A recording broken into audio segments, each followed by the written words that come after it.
দেখেন এই জায়গাটা ফ্রি থাকলে কত সুন্দর লাগে, কত পরিষ্কার, কত পরিচ্ছন্ন। এই হচ্ছে সার্কিট হাউস। এই মুহূর্তে আছি আলী আমজাদ গৌরীর সামনে। তো আমি এই প্রথম আসলে কতদিন পরে যে দেখছি যে আলী আমজাদ গৌরীর সামনে কোনো ট্রাক, কোনো গাড়ি, কোনো রিক্সা নাই। মাশাল্লাহ খুবই সুন্দর লাগতেছে। আর জানেন গতকাল 2 তারিখ গেল আমাদের প্রধানমন্ত্রী আসছিলেন, যার ফলে আসলে এই আশপাশটা অনেক সুন্দর হয়েছে, পরিষ্কার পরিচ্ছন্ন, নতুন রং টং দেওয়া হয়েছে।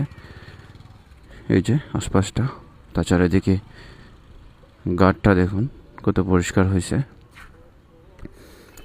গার্ড, তারপর এদিকে রং টং দেওয়া হয়েছে।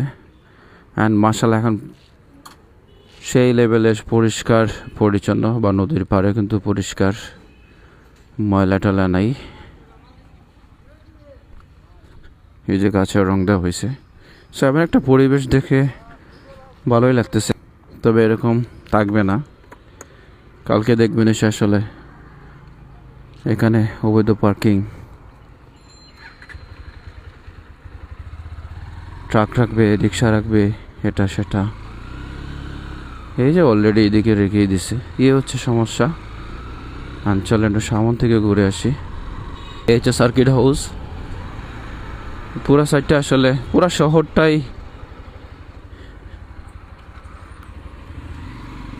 কালার টালার দিয়ে পরিষ্কার করে চকচক করতেছে। দেখেন এই জায়গাটা ফ্রি থাকলে কত সুন্দর লাগে, কত পরিষ্কার, কত পরিচ্ছন্ন, ভালোই লাগে। এই যে দেখেন কি একটা অবস্থা, এখানে পার্কিং রাখছে, কি খারাপ লাগতেছে দেখতে। এই আর কি।